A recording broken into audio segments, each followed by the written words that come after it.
de los tumores del sistema nervioso. Estoy pasando.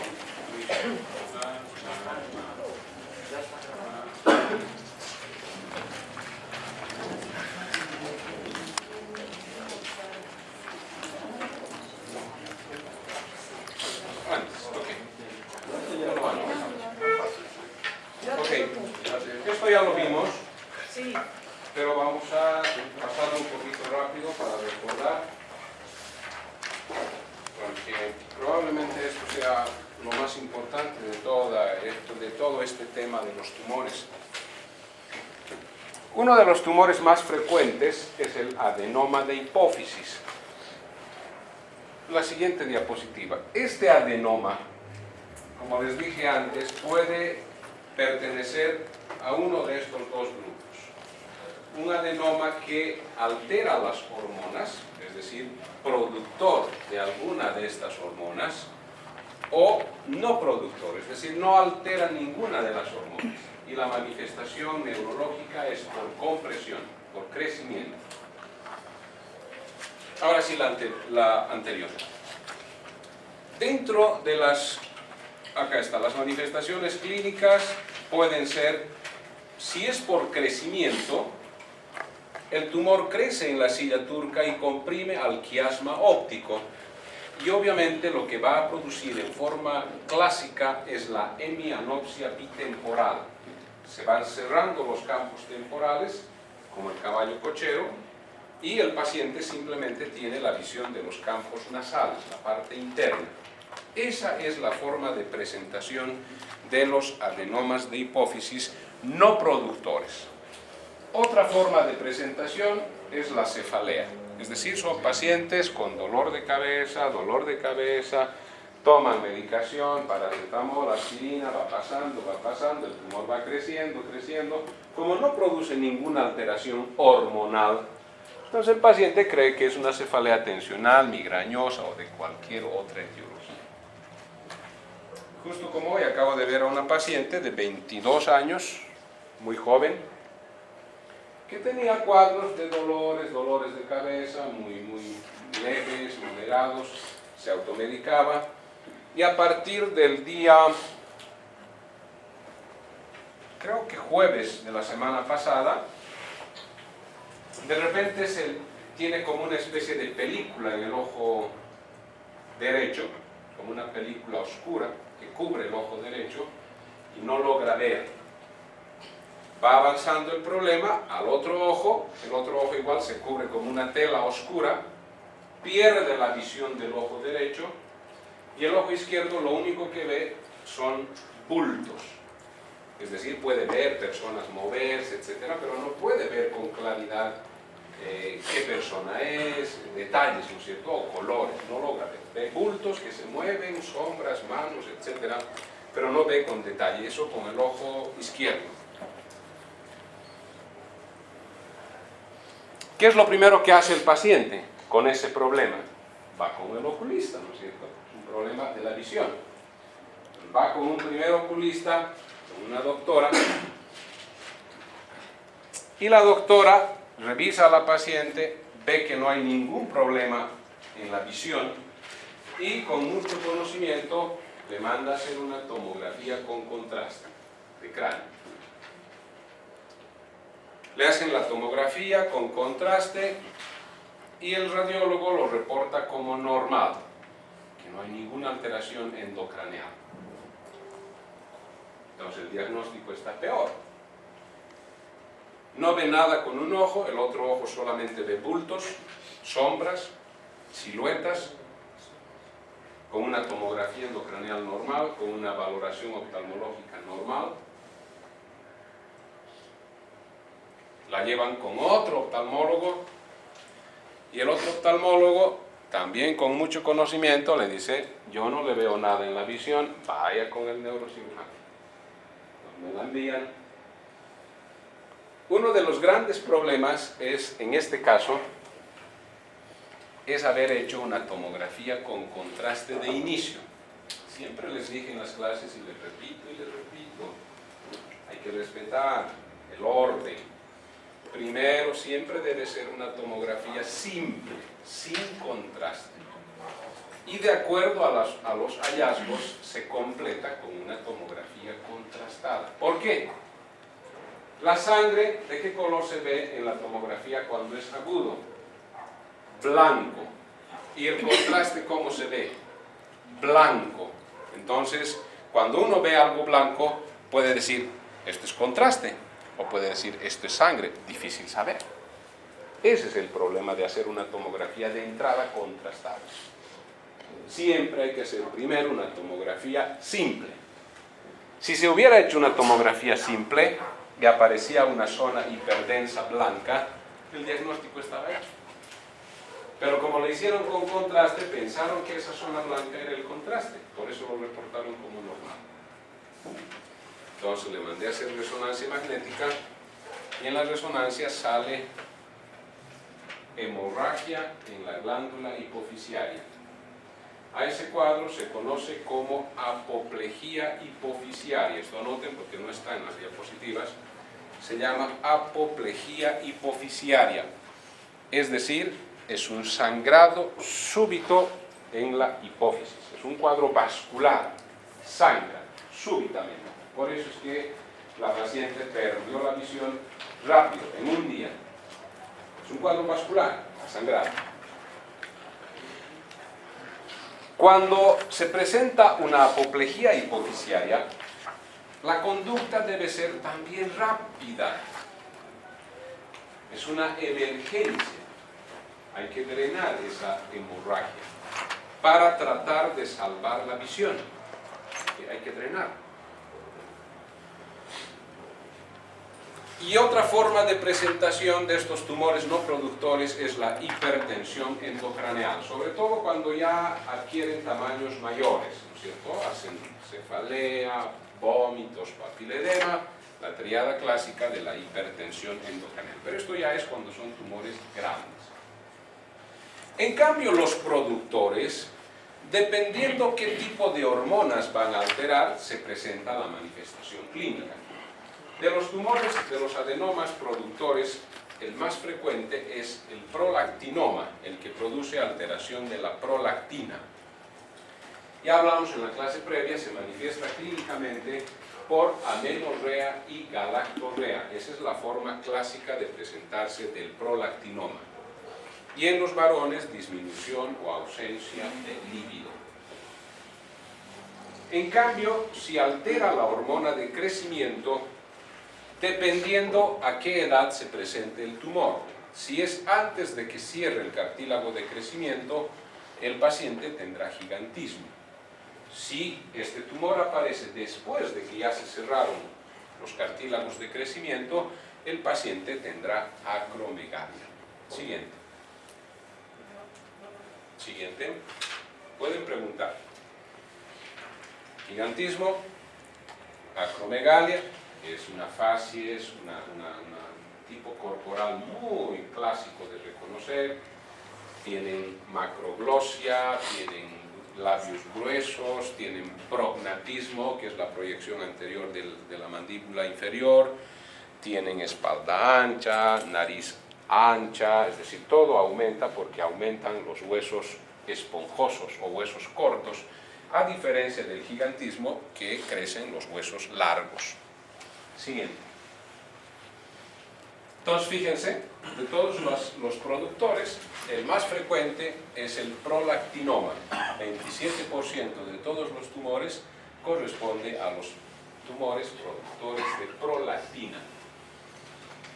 Luego vienen otros, como por ejemplo los que producen la hormona de crecimiento, produciendo gigantismo o acromegalia. Y luego ya vienen otros un poco más raros, como por ejemplo los que producen ACTH, TSH, gonadotrofinas como FSH, LH, etcétera, etcétera, etcétera. Siguiente. Esta es la imagen típica de un adenoma de hipófisis, un tumor de la hipófisis. Fíjense, está enorme, está grande. Esto normalmente es prácticamente una décima parte de este tumor debe ser la glándula hipofisiaria, porque está enorme. Acá está. un macroadenoma de hipófisis. Siguiente. El tratamiento cuando estamos frente a un tumor de hipófisis habitualmente es quirúrgico. Lo que se hace es retirar ese tumor por diferentes vías, transcraneal, transepto esfenoidal, transmandibular, etc. Diferentes vías para entrar y quitar el tumor. En algunos casos son difíciles de retirar al 100%, se puede complementar con la radiocirugía, es decir, una radioterapia dirigida hacia ese sitio del tumor. Siguiente. Otro tumor muy frecuente en la silla turca es el craneofaringioma. Este tumor se presenta en las edades extremas, en los niños y en los ancianos. Es un tumor que se localiza en la silla turca, por eso dice localización en la región celar, y su comportamiento biológico es un tumor benigno, igual que el adenoma de hipófisis, histológicamente es benigno. Habitualmente este craneofaringioma es una combinación de áreas quísticas y áreas sólidas, habitualmente, a diferencia del adenoma de hipófisis que normalmente es sólido. O sea, el adenoma de hipófisis no tiene porciones quísticas. Este craneofaringioma sí, tiene quiste y tiene porciones sólidas.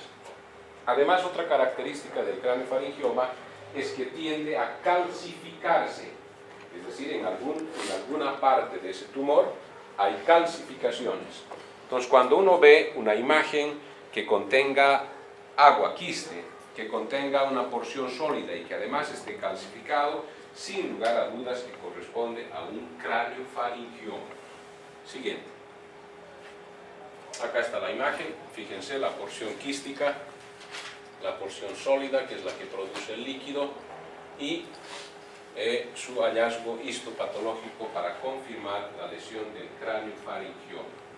Obviamente, al decir que es más frecuente en las edades extremas, no quiere decir que alguien de 40 o 45 o 50 años no pueda tener un craneofaringioma. Simplemente son predominios, pero cualquier persona puede tener a los 20, a los 30, a los 50, puede tener un craneofaringioma. Recuerden que se origina de un resto embrionario llamado bolsa de Rathke, que es la que va a formar la neurohipófisis, la parte posterior. Ahí es donde se origina el craneofaringioma, porque es un tejido epitelial, fíjense. Es un tejido epitelial, es epitelio. Siguiente. El pronóstico de los tumores cerebrales va a depender de estos tres factores principalmente. 1, de la edad del paciente. 2, de la localización del tumor. Y 3, de la estirpe histopatológica. Recuerden que hablamos de los gliomas o astrocitomas, clasificados en 4 grupos, y de ellos el grado 4, llamado glioblastoma multiforme, es el más agresivo. Tiene una sobrevida en promedio de 1 año. Por tanto, el diagnóstico histopatológico es muy importante para saber el pronóstico de un paciente con un tumor cerebral. Siguiente. ¿Cómo hacemos el diagnóstico de estas lesiones? Siguiente. Todos ya conocen un tomógrafo, ¿no es cierto? ¿O hay alguien que aún no conoce un tomógrafo? ¿No? ¿Alguien más es valiente para decir que lo conoce? ¿Qué?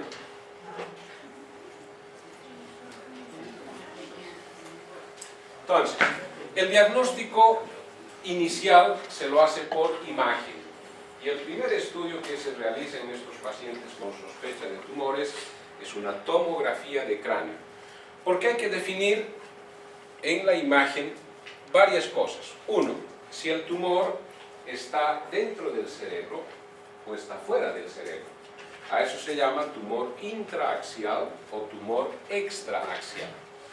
Porque el pronóstico va a ser diferente.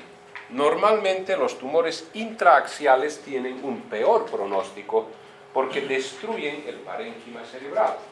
En cambio, los tumores extraaxiales producen su manifestación por compresión del encéfalo, pero no destrucción. De manera que cuando se retira el tumor el cerebro nuevamente retorna a su lugar y puede no dejar incluso secuelas neurológicas. 2. Es muy importante saber el grado de malignidad de un tumor, lo que les decía.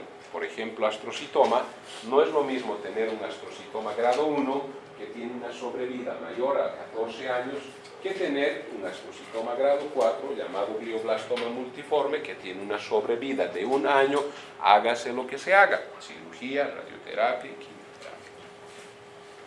3.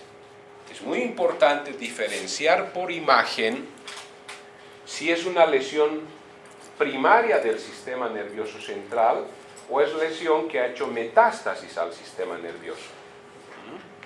Esta tarde vi una paciente internada en el servicio de oncología, no recuerdo la edad, tendrá como unos entre 50 y 60 más o menos, femenino, que hace unos 2 meses le diagnosticaron un CA de mama. La internaron en oncología, le dieron quimioterapia para el CA de mama y se vuelve a internar porque empieza a flaquearle la pierna, no recuerdo bien, creo que es la derecha, empieza a flaquear la pierna derecha, es decir, tiene debilidad de la pierna derecha, tiene dolor de la pierna derecha. Entonces le hacen un primer estudio que es una radiografía y en la radiografía no se ve gran cosa, no se ve. Sin embargo, cuando uno ve ya con experiencia, etcétera, con conocimiento, tenía una alteración en la vértebra L4, en el cuerpo vertebral. Entonces le mandé a hacer una tomografía y hoy vi la tomografía y tiene una lesión metastásica, o sea, metástasis en el cuerpo vertebral de L4. Metástasis. ¿De dónde hizo metástasis? Mama, ¿no es cierto? No hay donde perderse. Si tiene CA de mama, la metástasis es de mama.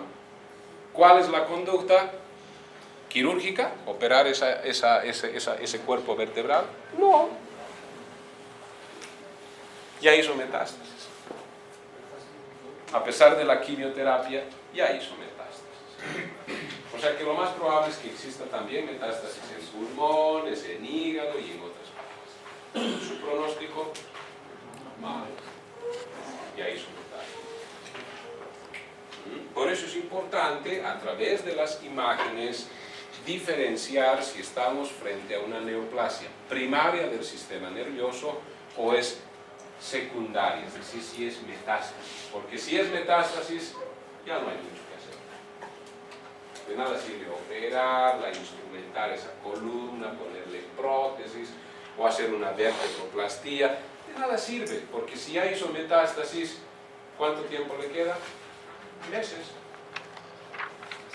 Meses. Entonces, ¿para qué hacer grandes cosas si le queda una sobrevida de meses? Y finalmente, esto es algo también relativamente común, por imagen, no siempre, muchas veces, no siempre, aún teniendo resonancia magnética, no siempre es claro la imagen para tener certeza de que sea un tumor. No siempre.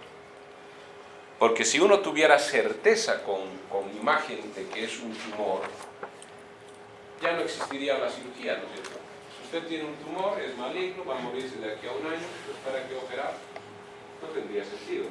Entonces no hay certeza por imagen de que realmente sea un tumor. Puede ser cualquier otra cosa. Puede ser un absceso, puede ser una tuberculosis, puede ser un hongo, puede ser cualquier otra cosa. De manera que no existe certeza absoluta de que exista realmente tumor a través de imagen. Por eso es que muchos pacientes son sometidos a cirugía para tener un diagnóstico histológico de esa lesión. Y solo el patólogo nos dirá, primero, si es tumor o no es tumor. Segundo, si es benigno o es maligno. Tercero, si es maligno, ¿qué grado de malignidad tiene? Por tanto, sigue existiendo la cirugía para estas lesiones, a pesar de los avances tan importantes que existen en el campo de la imagen. Siguiente. Tomografía.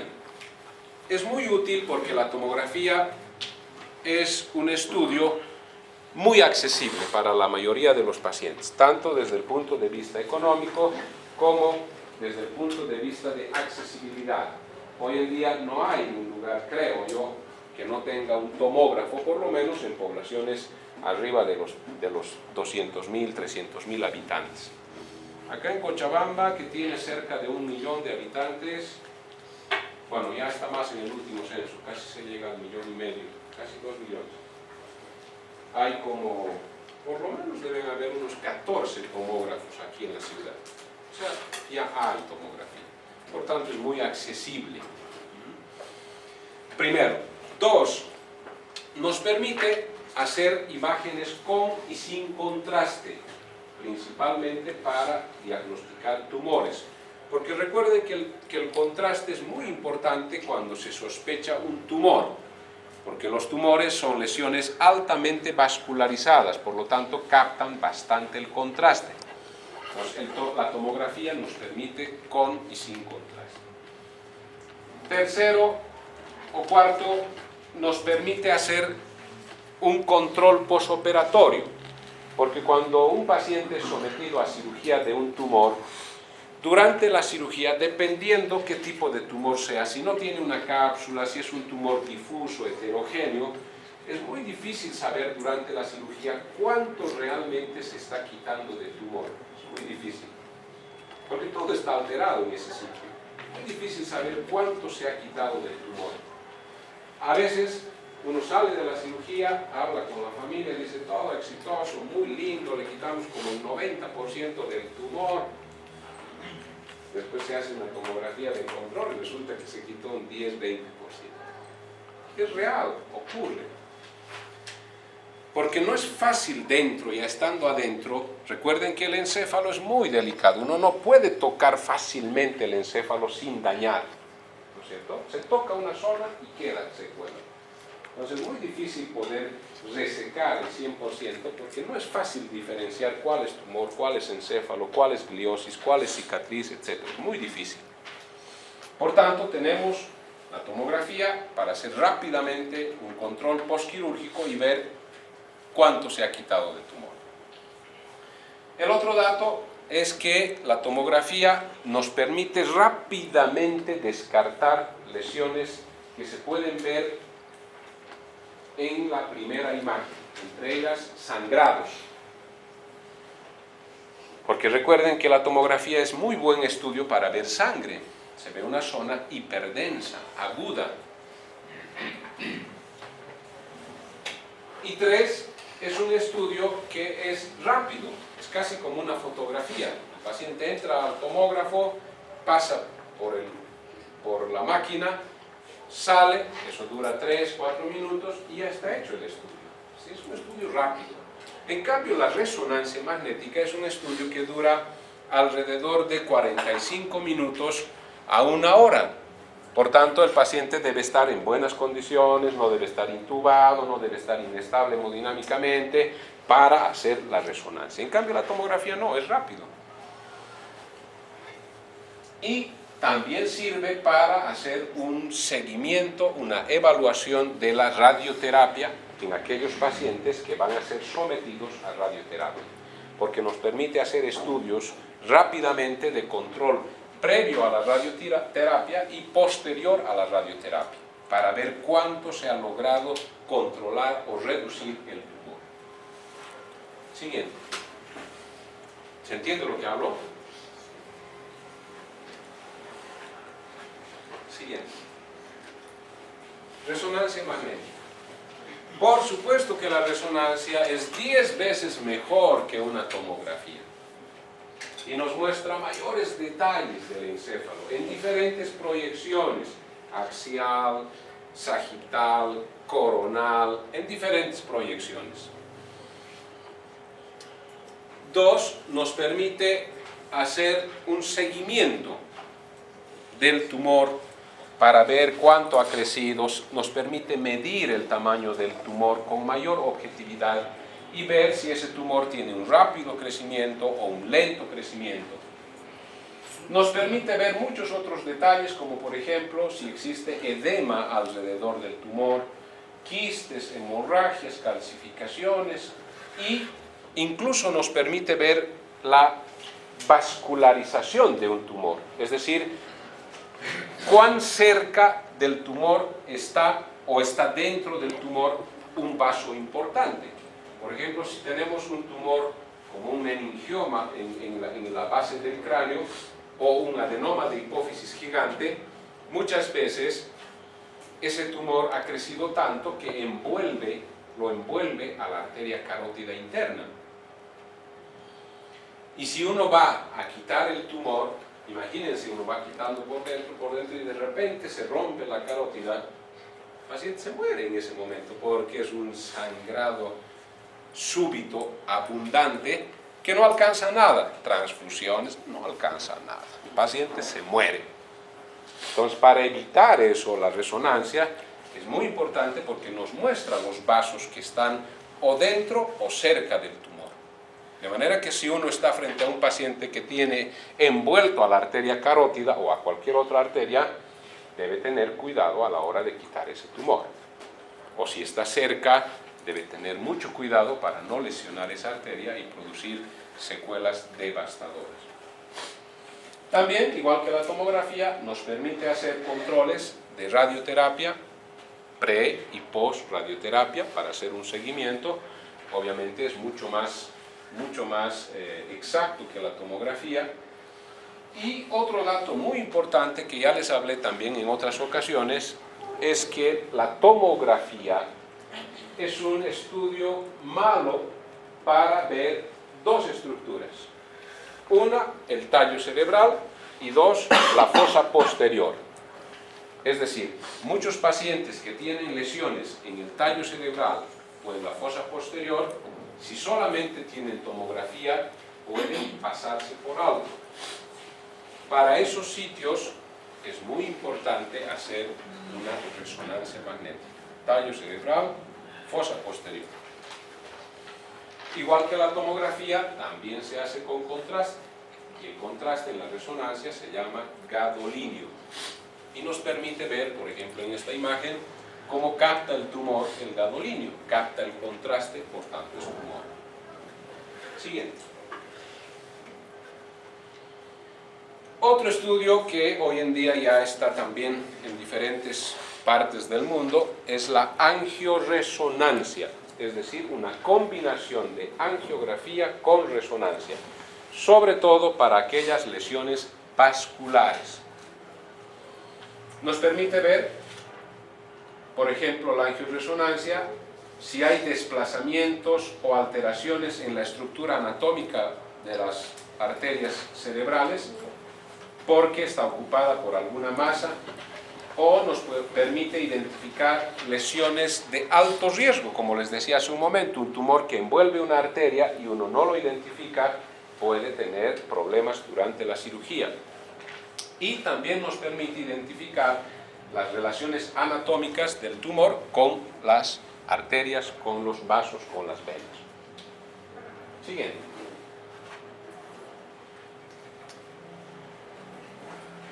Lo que les decía hace un momento, no todo lo que se ve como una masa en el cerebro es sinónimo de tumor. Es muy importante hacer el diagnóstico diferencial con otras lesiones que no son lesiones tumorales. Por ejemplo, en muchos casos, un ACV isquémico puede confundirse con una lesión tumoral. No es fácil diferenciar. Y estamos hablando de un ACV isquémico, es decir, una patología totalmente diferente a un tumor, un evento súbito vascular. 2. Enfermedades degenerativas del sistema nervioso central que pueden simular un tumor, pero no ser tumores. 3. Infecciones, entre ellos los abscesos. Recuerden que el absceso es una masa, ¿no es cierto?, que contiene pus. Muchas veces no es fácil diferenciar un absceso de un tumor. Por tanto, es importante hacer el diagnóstico diferencial. Incluso en algunos casos, pacientes que tienen hematoma subdural crónico pueden simular un tumor. Por tanto, no solamente es importante analizar las imágenes como tomografía, resonancia. Lo primero y lo más importante es la clínica. Por eso existen síndromes neurológicos. Por eso existe el examen neurológico para detectar. Y los hallazgos clínicos deben correlacionar con los hallazgos imagenológicos para tomar una decisión. Deben correlacionar. Y por eso es que, les repetí en varias ocasiones, si el cuadro es súbito, lo más probable es que sea vascular. Es difícil pensar que un tumor se presente en forma súbita. Puede ocurrir, es raro, como el caso que les comenté de hoy. Mujer joven, de 22 años, pierde la visión en forma súbita. ¿Por qué? Porque sangró un tumor de hipófisis. Pero eso es un cuadro poco frecuente. Siempre hay que ir por lo más frecuente. Siguiente. Creo que... Ok, el tratamiento. El tratamiento de los tumores, ya hemos revisado en cada uno de los tumores, es muy variable. Depende de muchos factores. Depende de qué tipo de tumor sea, dónde está localizado, qué manifestaciones neurológicas tiene. Depende de todos esos criterios. Depende de la edad del paciente. Como por ejemplo, hace unos... Esto debe ser como unos 2 meses y medio más o menos, vi a una paciente de 81 años, femenino, con un tumor, con un meningioma en la parte frontal del lado izquierdo. Un meningioma mediano, ni pequeño ni grande. 81 años. ¿Cuál era la manifestación neurológica? Cefalea y un poquito de alteración de funciones mentales, problemas de memoria, olvidos, etc. Pero muy leve.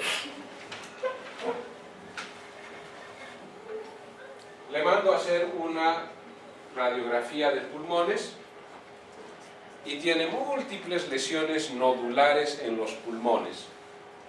Por tanto, ¿qué es esa lesión cerebral? Metástasis. ¿Qué hacer a una persona que tiene metástasis en el cerebro a los 81 años? Ya nada. Que vaya, que descanse, que disfrute de su familia, que disfrute de la comida. No hay más que hacer, ¿no? Por tanto, el tratamiento depende de cada tipo de tumor. Depende de cada tipo de tumor.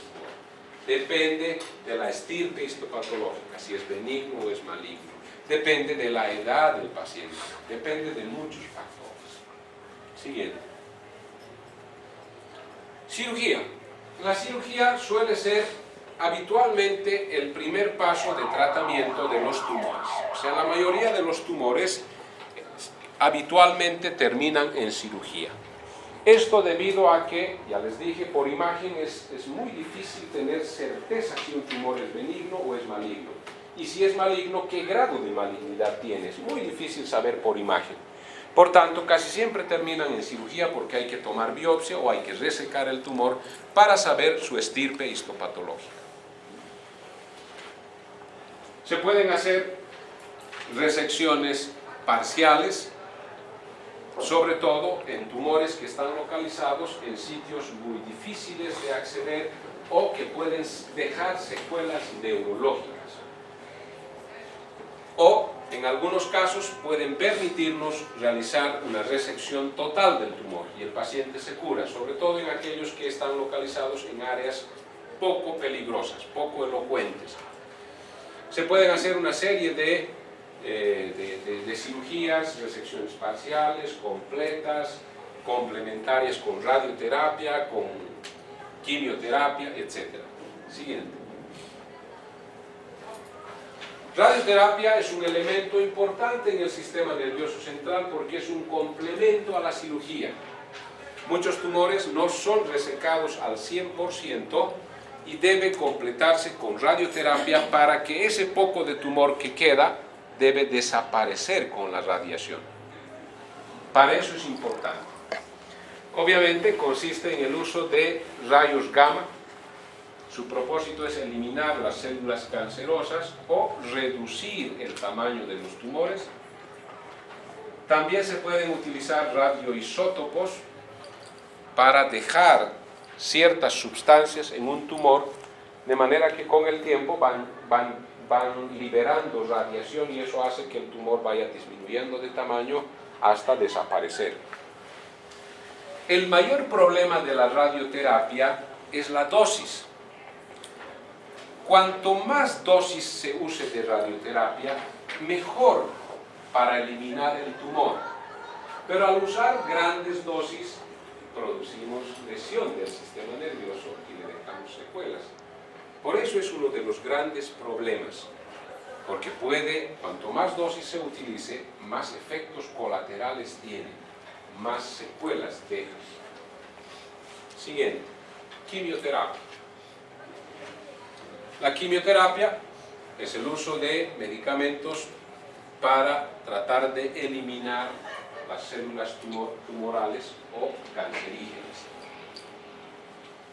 La quimioterapia puede ser vía oral, puede ser endovenosa, puede ser regional, puede ser sistémica.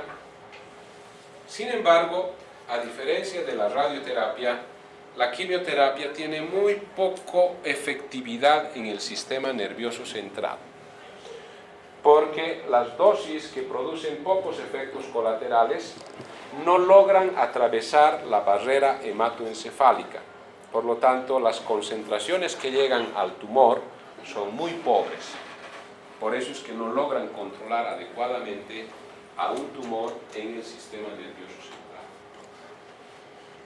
Al usar dosis altas de quimioterapia para lograr atravesar la barrera hematoencefálica, producimos más lesiones colaterales, que es peor que no tratar al paciente, es peor.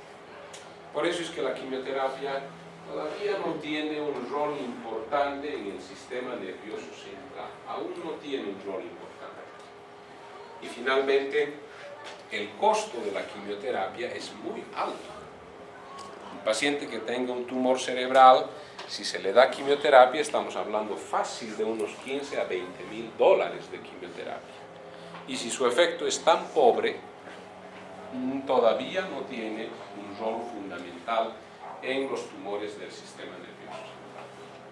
A diferencia de otros tumores, como por ejemplo tumor de mama, tumor de útero, tumor de pulmón, en la cual la quimioterapia tiene muy buena penetrancia, controla mejor, incluso hay casos de que el paciente se cura, porque logra llegar en altas concentraciones hacia el sitio del tumor, y no así en el sistema nervioso central.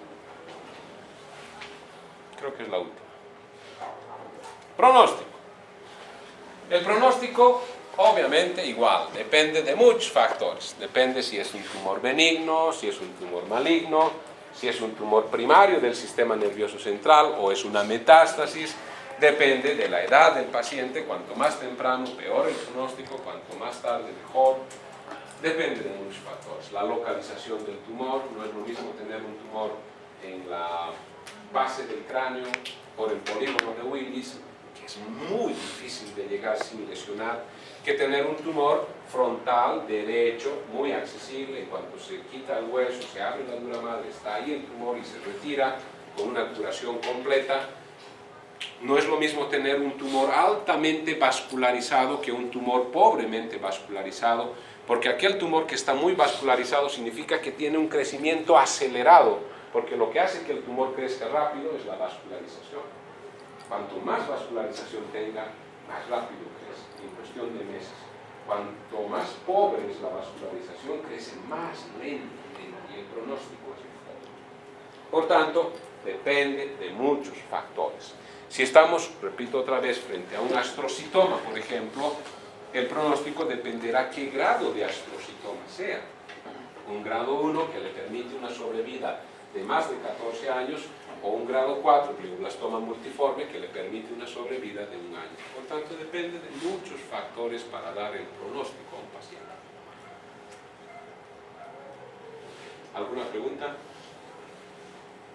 ¿Ninguna? El próximo miércoles es el día del examen. El examen está programado para las 8 de la noche. Y va a ser en la América. ¿Ya les dijeron? ¿No? En la América, no acá, a las 8 de la noche, el miércoles próximo. Así que... Vai ser na América? En la América. Doutor, e sábado vai ter classe, doutor? El sábado ya no vamos a tener clase. Este tema de los tumores no entra a este examen del miércoles. No entra. Este entra al final. Y nos vemos el próximo miércoles.